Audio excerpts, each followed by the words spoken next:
and a bottle of wine. Imagine what me and Bertha are going to get into after that, huh? You might get lucky and make one of these. So remember, call in Friday from 9 to 1 p.m. Talk to Josh. Give him a referral so he can afford more of this stuff and more babies.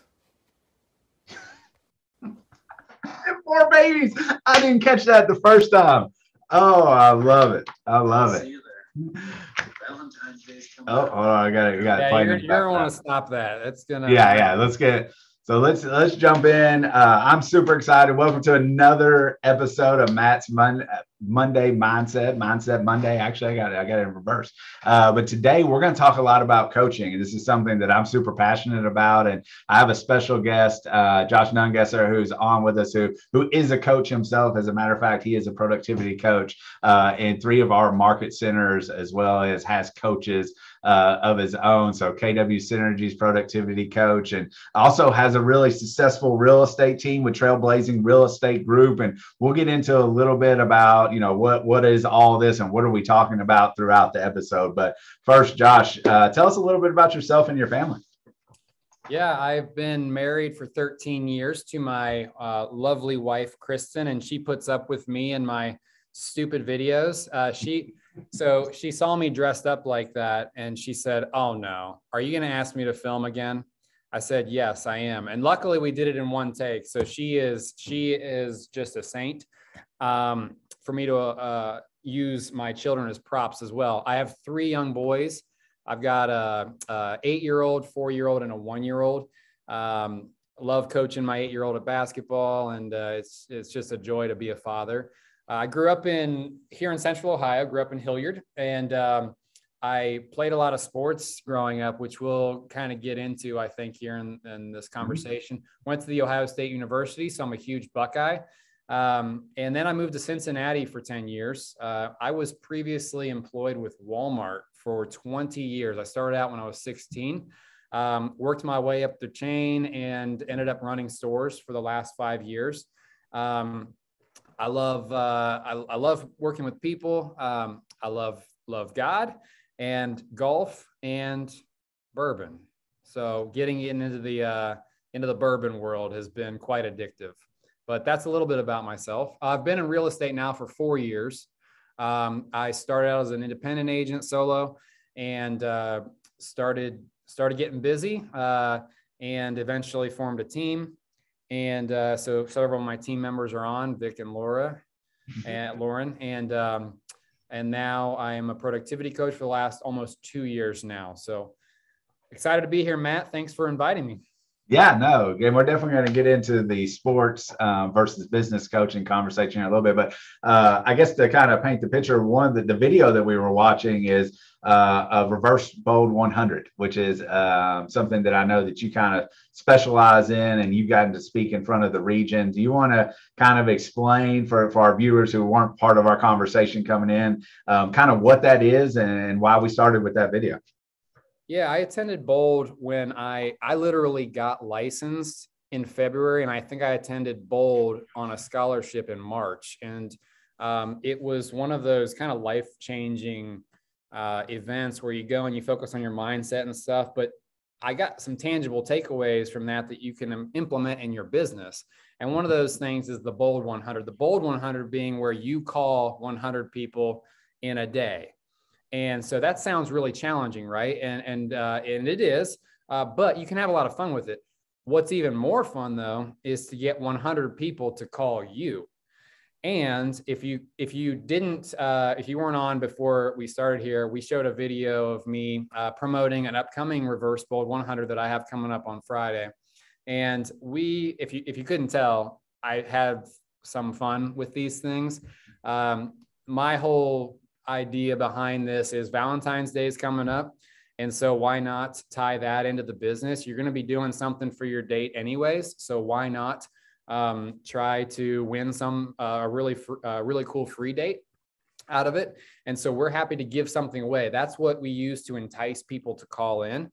We've gotten into a great habit. We do at least 2 of these each year.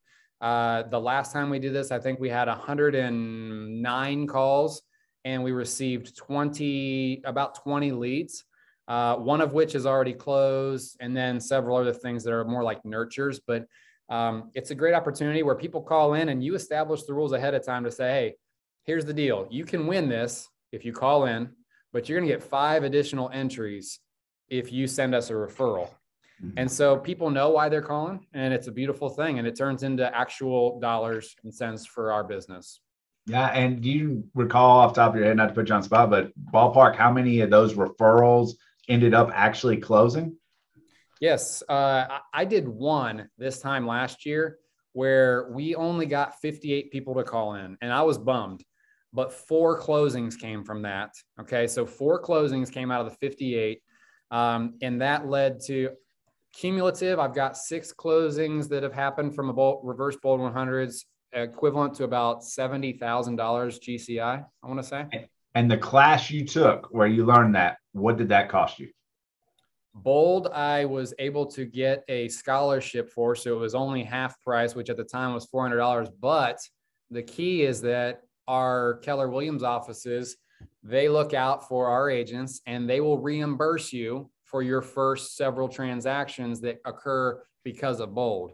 So it ended up costing me $0 and was one of the most beneficial classes I've ever attended.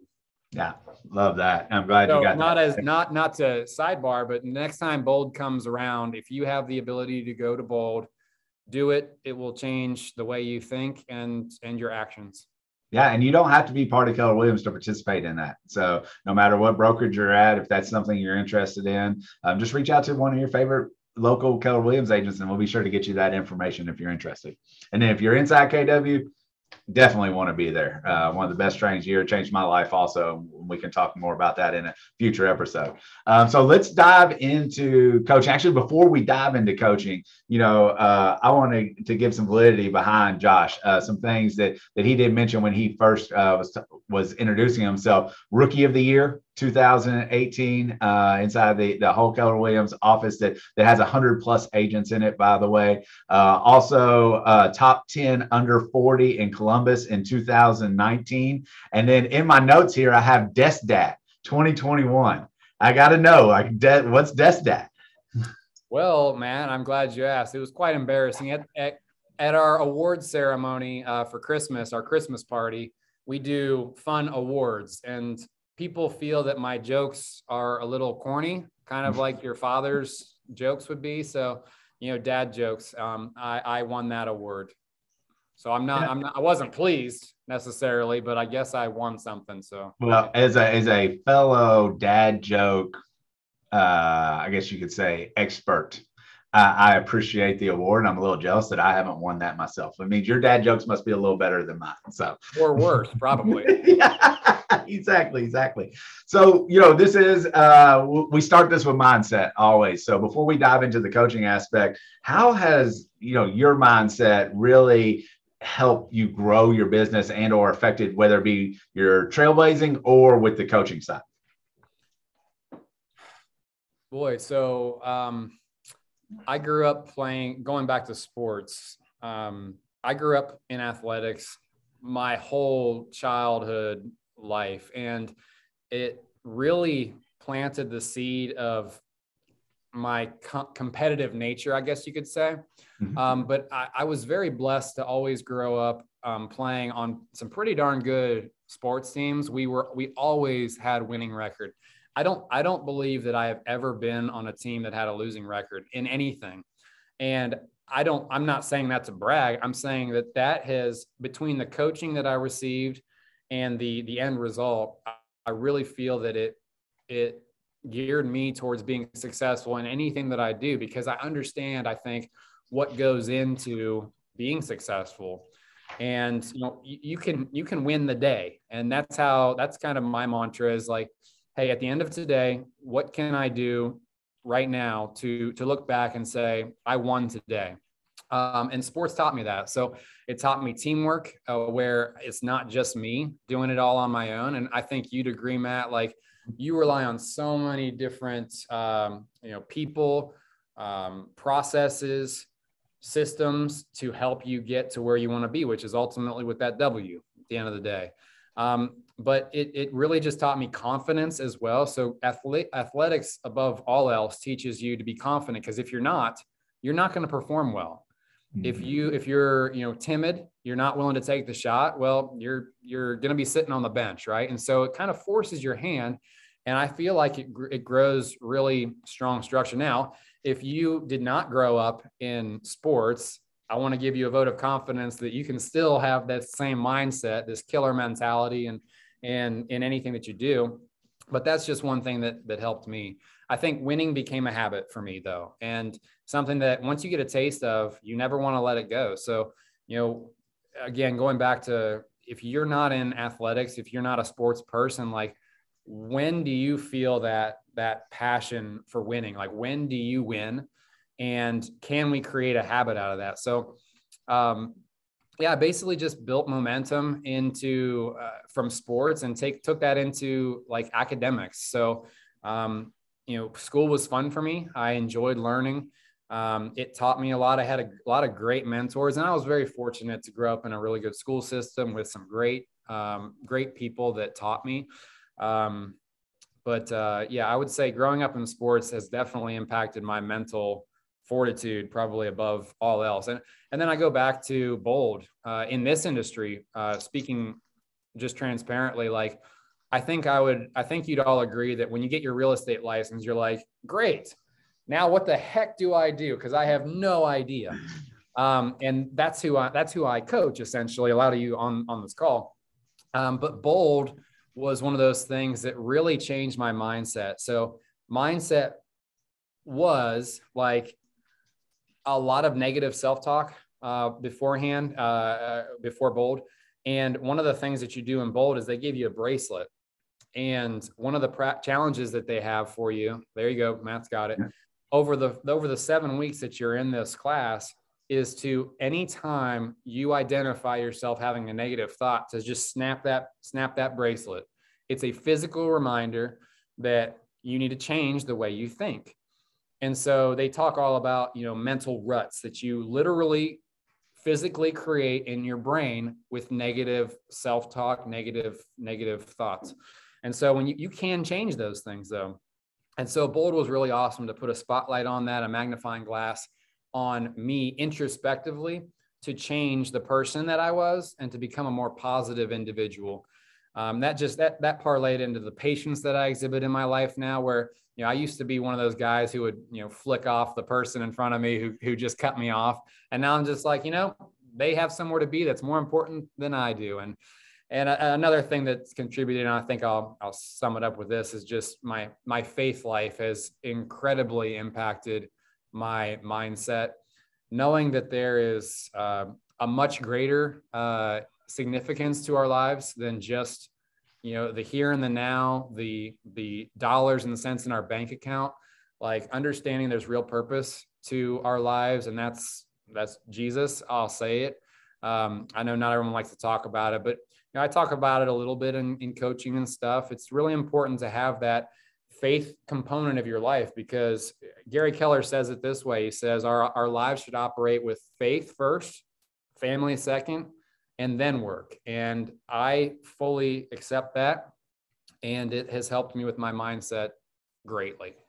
Yeah, and I think it's important that you're in alignment with people and like thinking individuals, companies as a whole, because like you said, it is part of our value proposition as a company. And when you're in alignment with your company's value proposition, it puts everything in place in perspective, because as real estate agents, we tend to sometimes get that order mixed up a little bit. And especially in the beginning, business might come in front, maybe not in front of God, but in front of family from time to time. I've been guilty of it myself. But whenever you have that constant reminder of how to put things into priority, and then you put leverage in place, which is a different conversation for a different day, but that's how you can stay in alignment with that values, to make sure that you're honoring that as well. Now, your morning routine, speaking of faith, is really important to you. I know you kind of get started early in the morning. Can you tell us a little bit about that?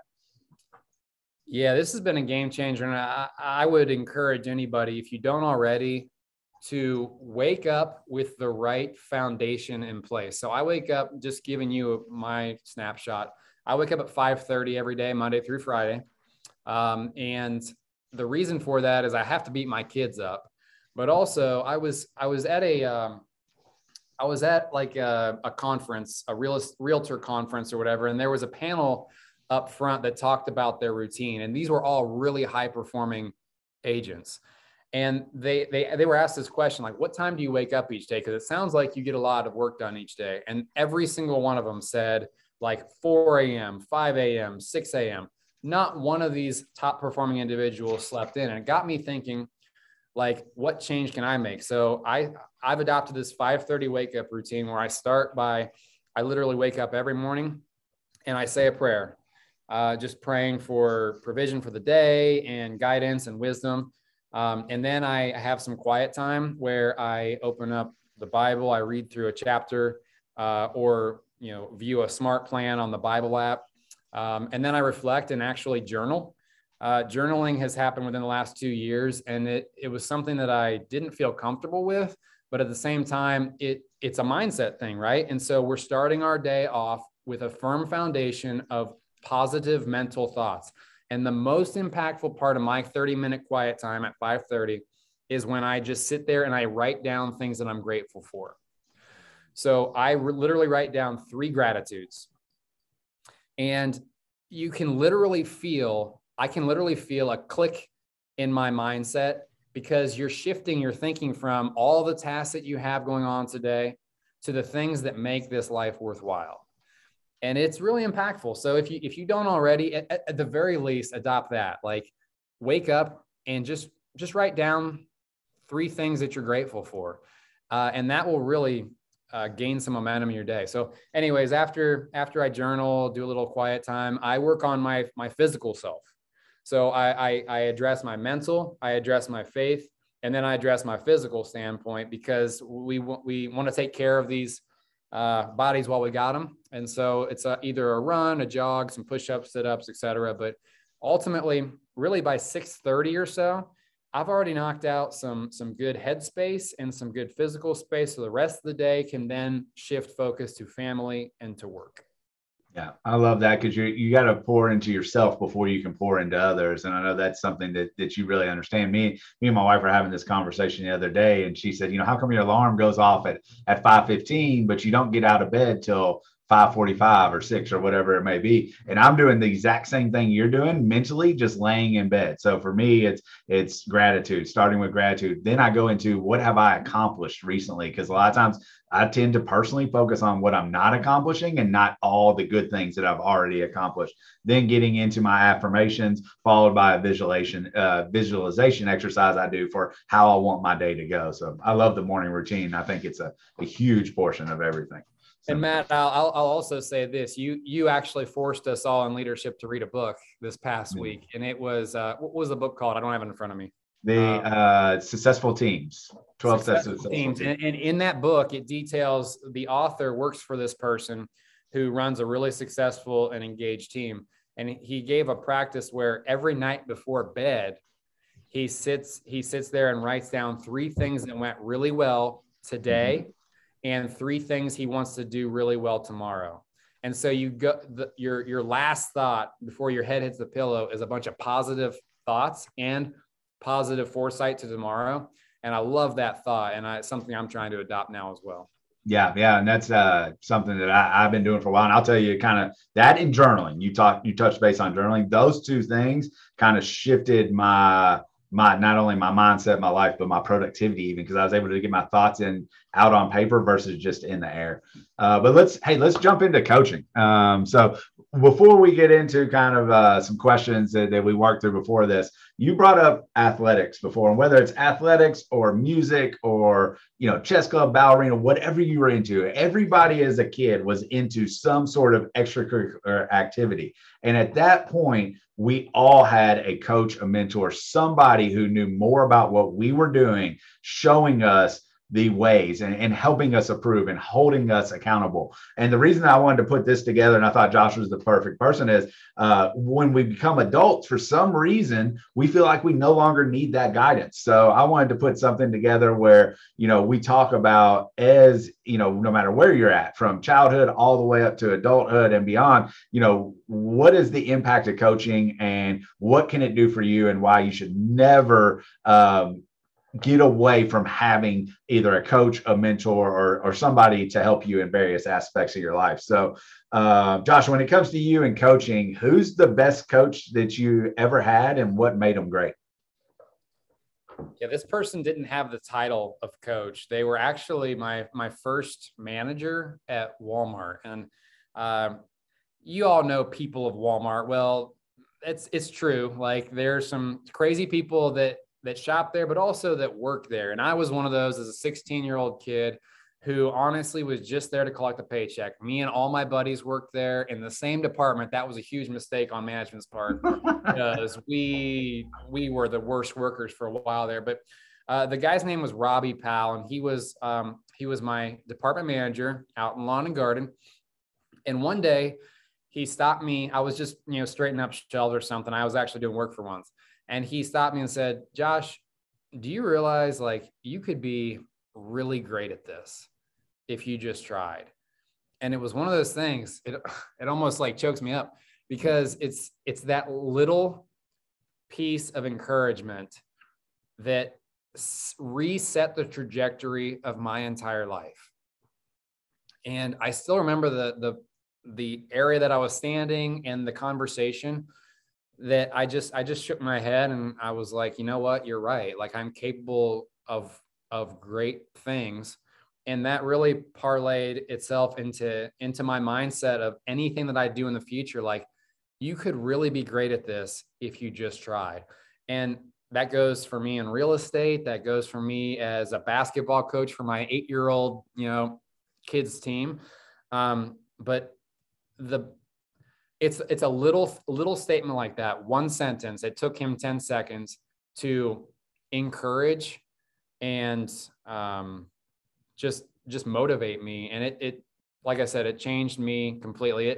It made me deep dive into what leadership would look like at Walmart.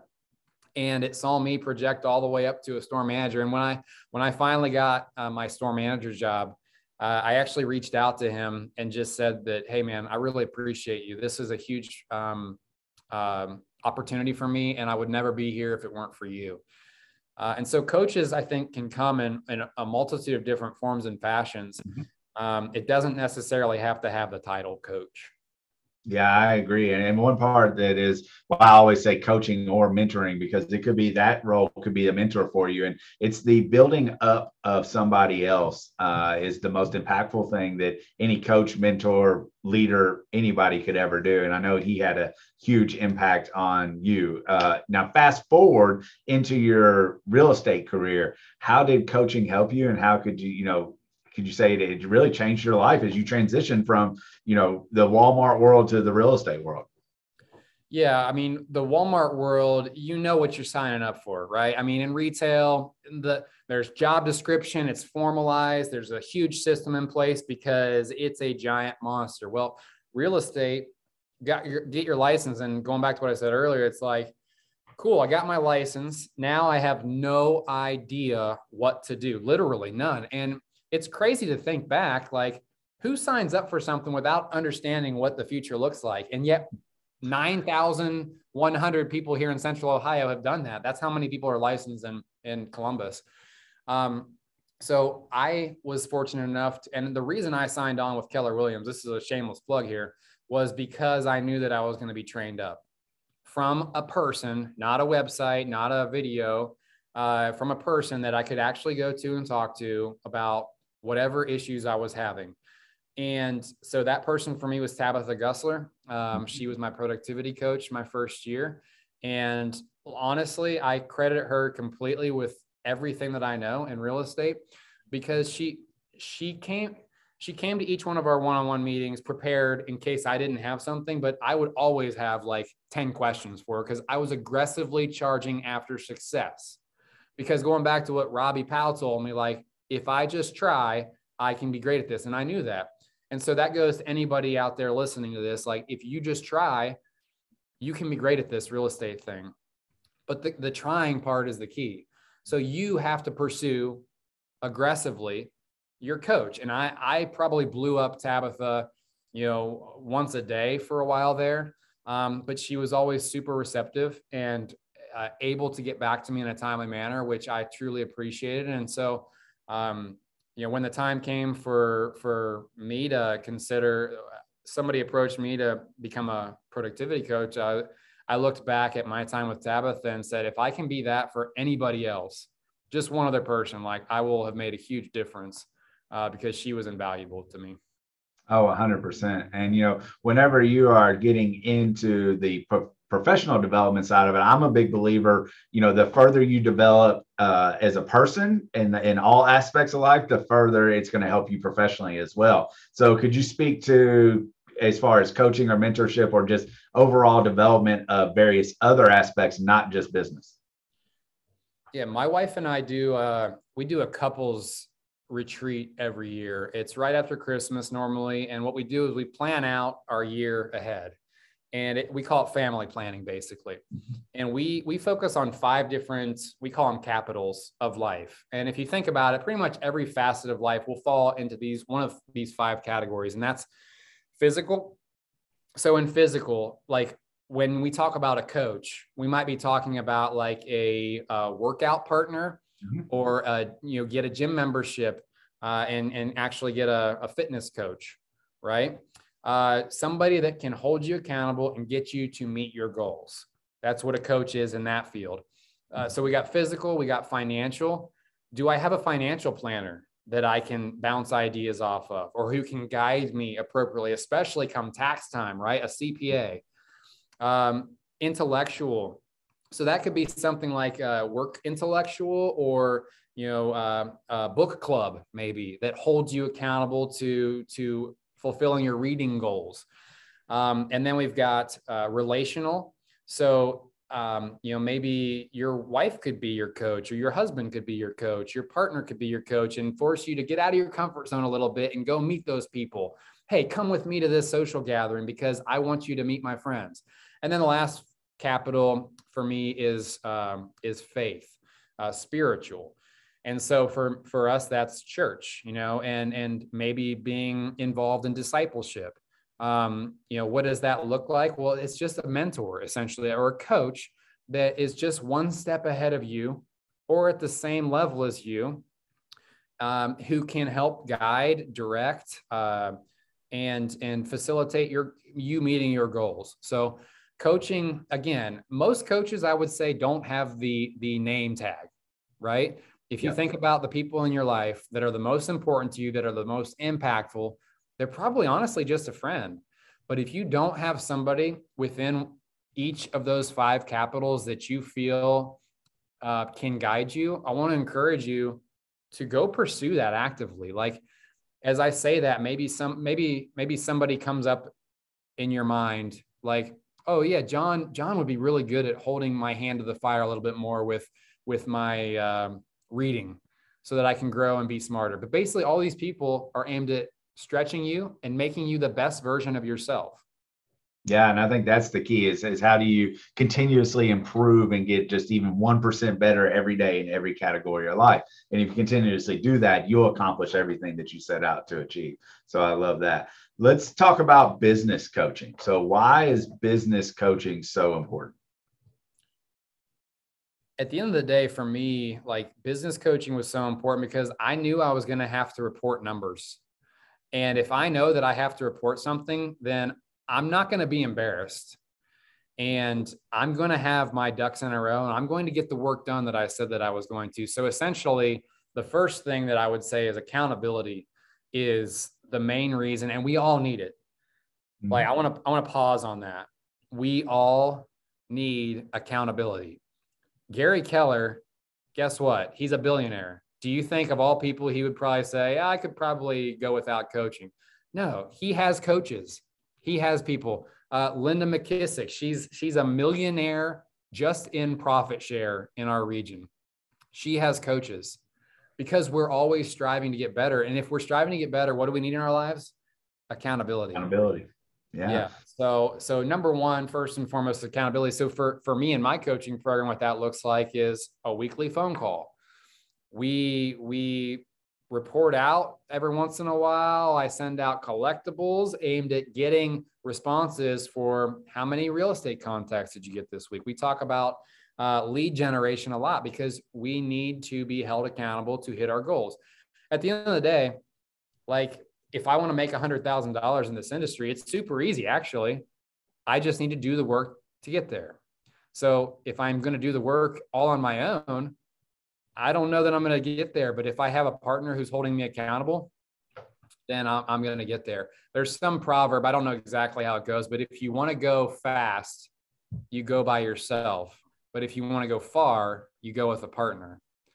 So I love that little snippet there. But going back to your question, other reasons that coaching is important, a sounding board. Like I don't know about y'all, but I have tons of ideas, and some of them are awful.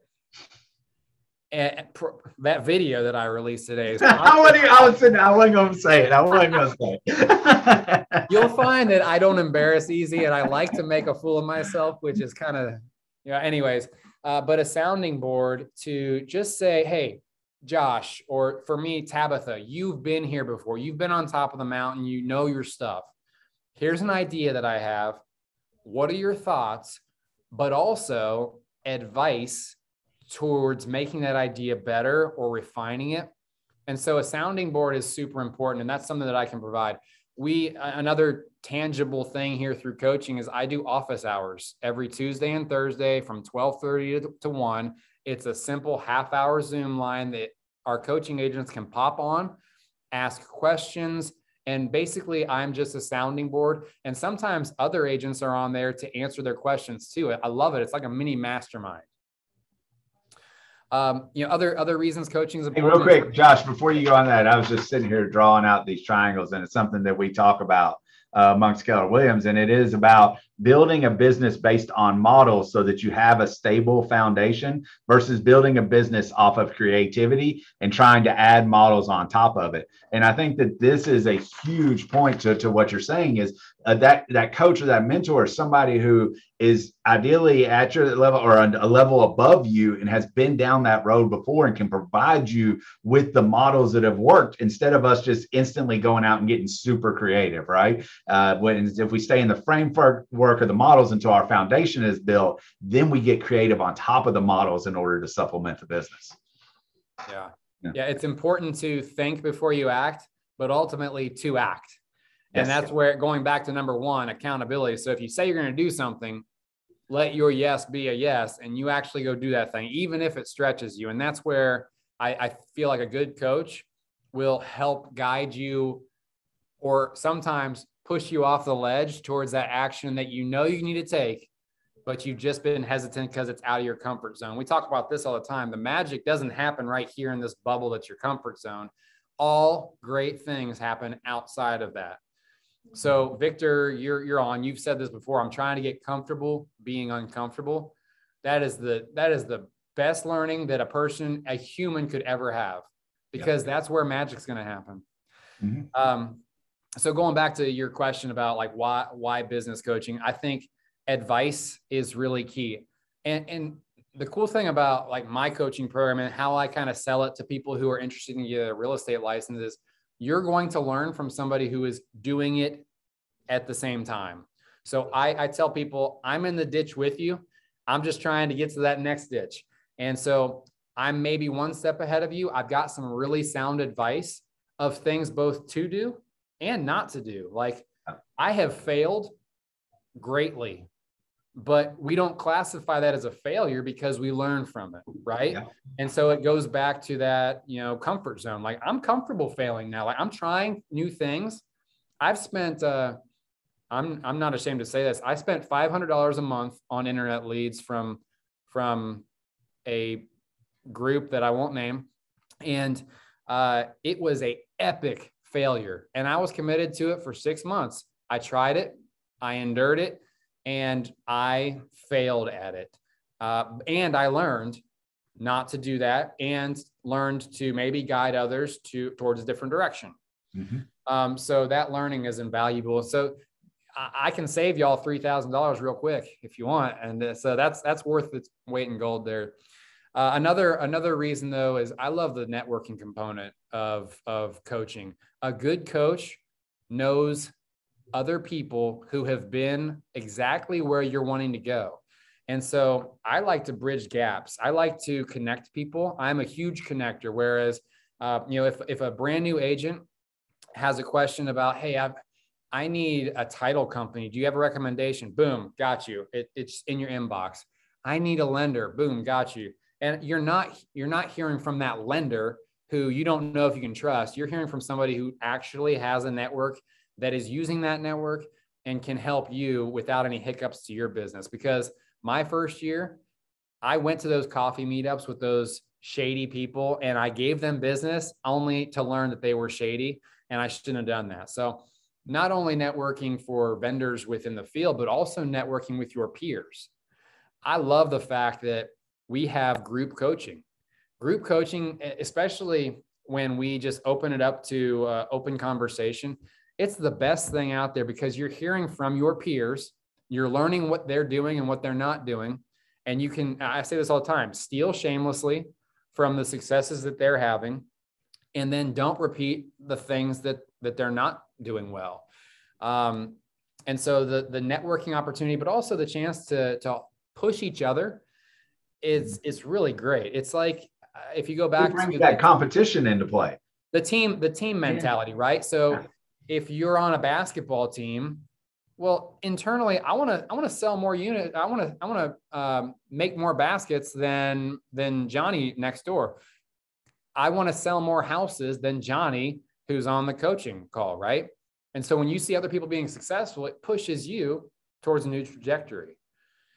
And then the last piece is just, I would say, focus. I think that coaching helps you with focus. It's like, I equate it to like a horse needing blinders. Like, there is a ton of shiny objects, especially in real estate. And you probably get phone calls on it every single day saying, hey, we've got this brand new thing that you should try and it only costs whatever. Are you free for a call? And then we go to this seminar, we go for this phone call, and you realize immediately it was a huge waste of time. Mm-hmm. I through coaching and our peers through the coaching process can help guide you towards that one prize. And I just read a book called The One Thing. It's behind you, I believe. Yep. It's written by Gary Keller and Jay Papasan. And I basically had a mini book study where a couple of weeks ago, we covered a lot of the topics from that, because it's important to have laser focus on the one thing that's in front of you. And in real estate, typically that's lead generation. And so we talk a lot about focusing on your one thing so that you can get to where you know you need to be. So you've given 5 great reasons for somebody to be into coaching. I think individually alone, they can help benefit somebody. When you put all 5 together is when you really have the ability to hit whatever goal that you want to hit. So let's kind of flip the script a little bit and talk a little bit about, why do you think some people are reluctant to get into coaching? So I sent some photos in with that. I don't know if you've got those. Y'all know who I have them handy. I wish I should have brought them. I'll go ahead and talk, and I'll see if I can bring them. No, it's all good. So y'all know or have heard of Bobby Knight, and Bobby Knight was a head basketball coach at Indiana University. One of the most winningest coaches of all time. Won a couple national titles, I want to say, but he was out. The outside public thought that he was a crazed lunatic. He would literally throw chairs. He would literally smack players. I feel like a lot of people think that that's what coaching is going to be like, where it's going to be somebody yelling at you and telling you what you need to do and quit being lazy and that type thing. When in reality, what we saw with Bobby Knight out in the public was his fiery competitive nature. He did a lot of things that weren't right. I'm not going to lie. Okay. But at the end of the day, almost all of his players loved him because of what he meant to them in their lives. So here's a picture of Bobby Knight throwing a chair. This literally happened during an actual basketball game. There's footage of it. It's crazy and kind of hilarious. But the other photo is him with his players being celebrated because of all that he meant to them. So what I'm getting at here is coaching is not what people expect. It's not me yelling, or it's not anyone yelling at you. It's a person who is a step ahead of you, that's been where you're at and knows what it takes and can pull the best out of you. I think we're all prideful, and we don't, if you're anything like me, I can't stand being told what to do. And so I think a lot of people hesitate to get into coaching again for that, because they think that they're going to be just told what to do like a drill sergeant. And that couldn't actually be further from the truth. Normally what I like to do is just have a one-on-one sit down when we start our coaching and talk about like, hey, what are your goals? Because everyone's goals are unique and different. I say this all the time. In this industry, we are all snowflakes. There's no one right or wrong way to do things. And that's really cool. And I can create coaching specifically for you, which is, I think, a game changer when most people hear that. There is a cost involved as well. And a lot of people say, well, I can't afford coaching. And I say you can't afford not to have a coach. Precisely what I was going to say, Matt. It's one of those things, like I hear it all the time from agents who are getting into the business. Well, what's my commission split going to be? And what's the coaching fee going to be? And I say, well, if you think about it this way, if you could go to a low fee broker, you always get what you're going to pay for though, right? And so a low fee broker comes with minimal to no coaching. So would you rather make like 100% of 0 transactions, or would you rather make 60% to start of 10 transactions and then you make 100% because you have gotten into activities because somebody's there to guide and answer your questions?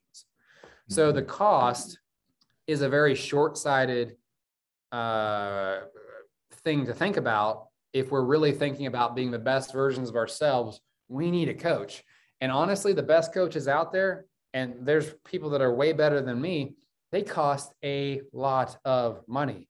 I know John Maxwell, he's a famous author, but he also does a lot of like coaching consulting type things. And those things, Matt, I'm pretty sure you've probably gone to some of these seminars and stuff where he coaches people, like 15 grand. Yeah. So I've gone to singular coaching events that cost $10,000. I have multiple monthly coaches that add up to thousands of dollars. And I can tell you right now that I 10X that every single year on my returns that I honestly can say I would not get because I didn't get it before I had a coach. So if you look at my income now versus before I had coaches, it's gone up to the point now where it's literally 10X of what I spend on coaching. And I spend over $10,000, significantly over $10,000 a year on coaching. So a lot of people don't realize that. I view it as an investment. Yeah. So if you think about an investment property, well, that's just going to gain value over the years. And what you paid for it was a fraction of what you earn over time. And it's the exact same thing with coaching. What you pay for, and that's not just for me because I want to coach you and maybe capitalize off of your gains. No, I genuinely, I think most coaches come from this heart. Like, I genuinely want to see you be successful, because when you as a person and realtor are successful, it not only makes me feel good, but it makes our brand look great. Not even just our brand of Keller Williams, but it puts a good name to realtors. Mm-hmm. And in a day and age where we need realtors and real estate professionals to be given a really good name because of all the things that Zillow and all these online places are doing, that goes a long way. Yeah, 100%. I found that, the coaches, and I know you had that experience because you talked to us with the Robbie Howell guy, you had an experience that helped change your life. And then most great coaches have had similar experiences and are looking to come aside other people in order to help them grow as well.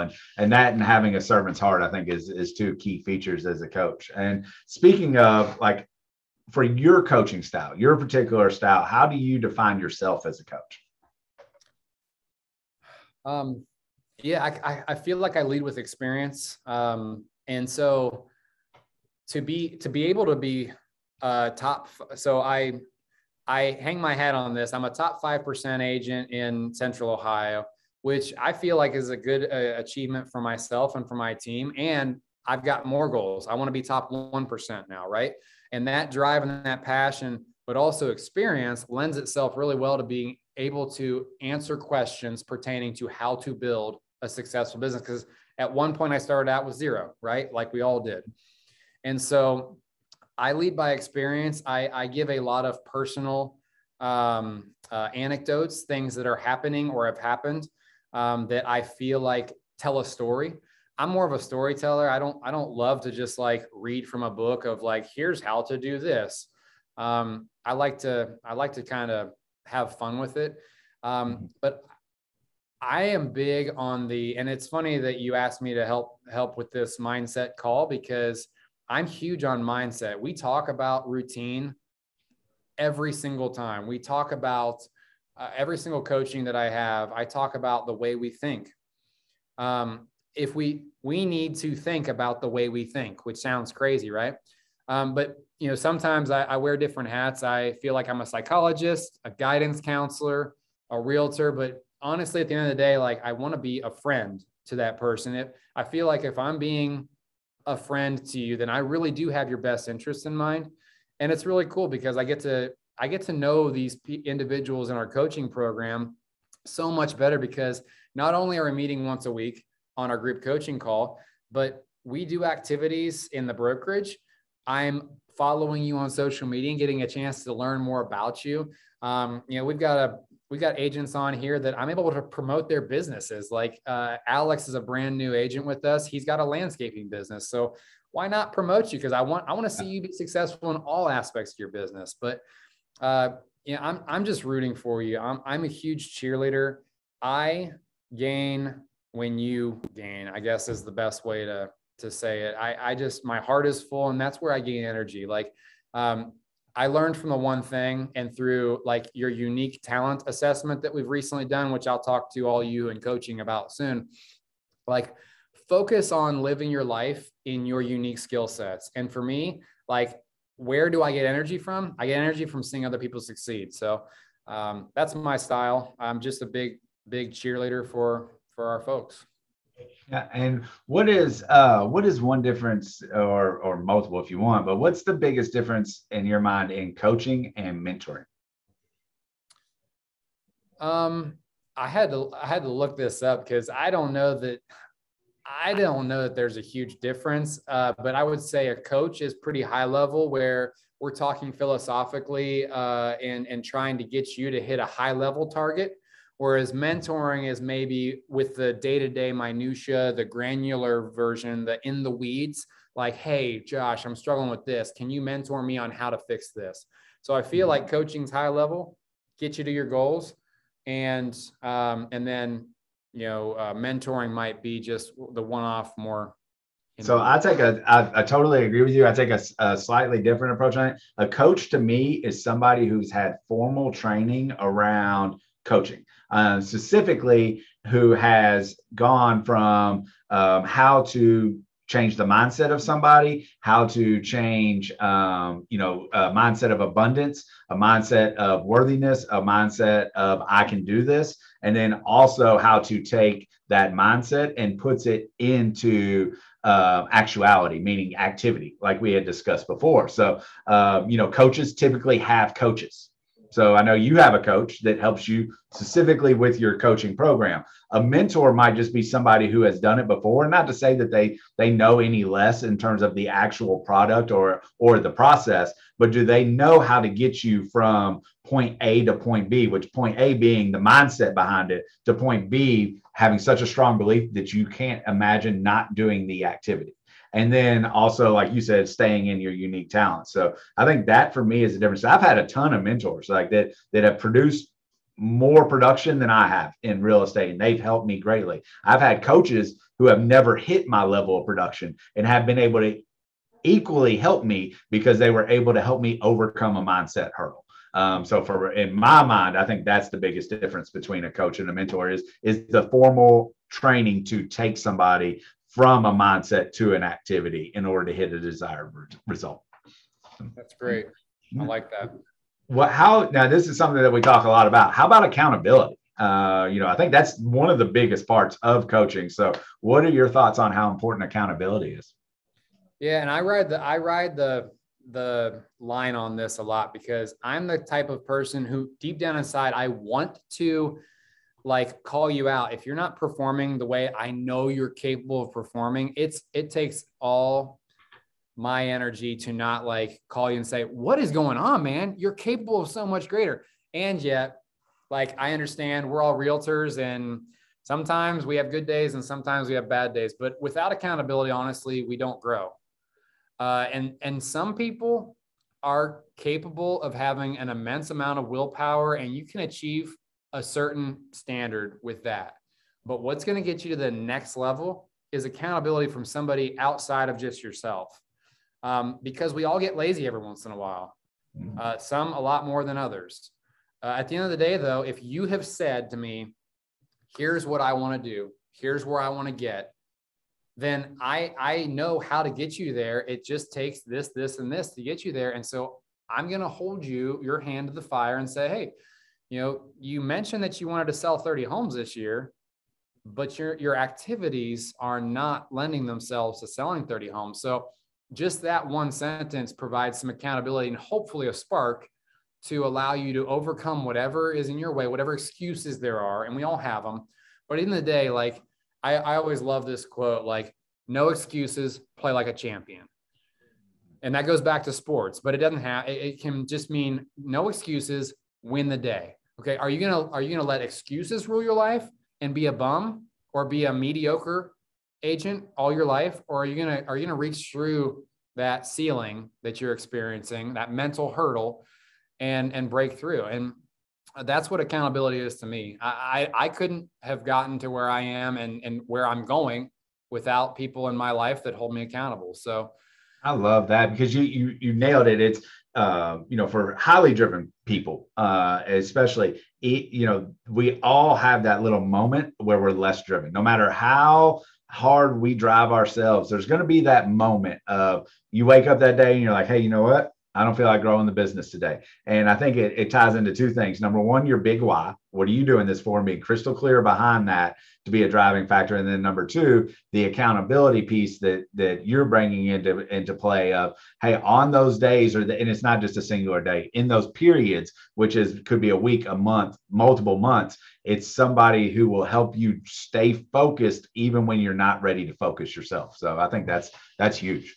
And accountability can come from yourself almost too, a written goal. So Gary Keller says that you are 44% more likely to achieve a goal that you've written down. The fun additional note there is you're 78, I think, percent more likely to achieve that goal if you've told somebody. Yep. So that's where a coach comes in real handy, because I'm your sounding board and you've told me. Now you're in trouble, because we're gonna get there, right? And we're probably going to exceed it. But another practice, that tangible thing you can take from today and institute in your life, it'll take you about 30 seconds to do, is think of one word that can hold you accountable for the year. I call it a word of the year. And I've been doing this for 3 years now. My word of the year for this year that's going to help me is consistency. So on a day where I wake up and I am not feeling motivated at all, the first thing that dings in my head is, well, Josh, your word of the year is consistency. And you know what that means? No matter what you're feeling like today, you got to go do that. You got to go hit that nail. Because when you're consistently hitting the nail, guess what? That nail will start to go in over time. But if you take a day off, well, that nail hasn't moved one bit. And so there can be some semblance of self-accountability there. So I love the word of the year exercise. And it's not too late. We're in February. Pick a word. Pick a word. I love that. That's a really good one. I saw Dana Gentry do something similar to that, who got me. So I'm on my second year of word of the year. So it's a great exercise. All right. Mine is leverage. actually. So I have hit what I feel like is my full capacity, to where if I'm going to continue to grow, now I need more leverage in my life and in my business. So that's going to be my word of the year. And we've been working towards that with my coach, Terry, also. Let's go into practical advice. Let's say you're my coach or anybody's coach who's on the call. What advice would you initially have for me? First meeting, you don't know anything about our business or anything like that. What advice would you give? It's pretty simple, and yet so few people do it. Be a person of action in all facets of your life. If you're taking forward steps, you're going somewhere. And if you're not taking forward steps, what are you doing? You're standing still. And I think most people, deep down in their hearts, they want to go somewhere in their lives. They're not happy being a couch potato, right? I wrote this down. The bench is for people who want to sit. And so I'm going back to my athletic background. The bench was never something that anybody who wants to be playing the game, and in this game, we're talking about life or real estate. The bench is for the people who just don't have a desire to really do much. The playing field, otherwise known as success, is for people who want to work. So if I can give you tangible actions to actually do that will get you onto the playing field and get you to be scoring those baskets, then you're going to find success. At the end of the day, I can teach you how to do anything you want to do. I can coach you up, but I can't make you take the steps physically to do them. In order to be successful, I can't want it more than you do. And that's really important to understand, because so often I want it more than a lot of these new agents want it. And it's sad because I see so many agents in their first year that don't live up to what they could do because they're not willing to be that person of action. So I want to also encourage us, if I was a coach for you in our first meeting, I'd say, tell me about what your life looks like in 10 years. How big of a life could you dream up? And I'm talking like no limits. Yeah. Are you the president of the company? Are you an owner of 10 brokerages? Like, dream it big. And then once you've told me about it, you're so much more likely to achieve it, and probably in half the time. Yeah. And you find it, and I find this, and I'm actually going to plug a book here in a second, but a lot of people have a really hard time dreaming big. And I was talking to actually Dana Gentry about this, and she was actually at our leadership. And it's one of the books she gave us. I went ahead and bought it. It's called Chase the Lion. If your dream doesn't scare you, it's too small. And this is, I just started it actually in the last couple of days. And it's all about how you learn to think abundantly and to dream bigger, and then let that motivate you to get into action. So I love what you're saying. I think it starts as, hey, you got to have a big dream, because this is your only shot at this life. This is your Super Bowl. You only have a limited time on this earth. Why spend it not playing at the highest level that you can? And then using that as motivation to get into action. So. And I know we only have a couple minutes left, but I want to also say this as another key thing that you can do. Surround yourself with successful people, and take a look at the people in your life. Are they lifting you up to where you want to get, or are they just pulling you back? Mm-hmm. And a lot of us can honestly say, myself included, my family sometimes pulls me back. And I'm not talking about my wife and kids. I love them to death. Good clarity. my extended family, guys. Yeah. So I'm actually charging after people who are more successful than I am, who are better entrepreneurs, who have been at it longer, who are smarter than I am, who are richer than I am, tangible wealth. Because the theory is you are the average of the 5 people you hang out with the most. Yes, sir. So if I'm hanging out with people who are millionaires, guess what? I'm going to be a millionaire real soon. Couldn't agree with you more. I know we have 2 minutes or less. Key takeaways. If there's only one thing that people take away from this, what can we do in 2 minutes or less? Yeah. We are not built to do life alone. We are built, literally, God made us for community. He gave Adam Eve. He did not want to be, he wasn't built to be alone. And so community is important, and a community of like-minded individuals who wants to see you get to where you want to be, i.e. a coach, can get you there. So in real estate, don't do it on your own. It's darn near impossible. And we want to see you succeed regardless of where you're at. If this is your first year and you've not sold anything, or if it's your 5th year and you still haven't found that success you're looking for, I can be of assistance to you, or a coach in general can be of assistance to you. And also, coaching is not just about life or about real estate. It's about the entire 360-degree wheel of life. Yeah, I love that. Thank you. I could sit here and talk to you about coaching all day long. It's something we're both very passionate about. For the sake of time, we are going to wrap it up. For all of our viewers, just a little reminder, we are going to have a 2-week pause in this, and then we will be back after family reunion, a real estate conference we have coming up really soon. So we'll have 2 weeks with no episodes, and then we'll be right back with Rachel Brandingham. I'm super excited about that one. But Josh, thank you so much. You gave so much value here. Appreciate you, and I hope everybody took something away from it. Thanks so much, guys, and call in on Friday. See ya. See ya.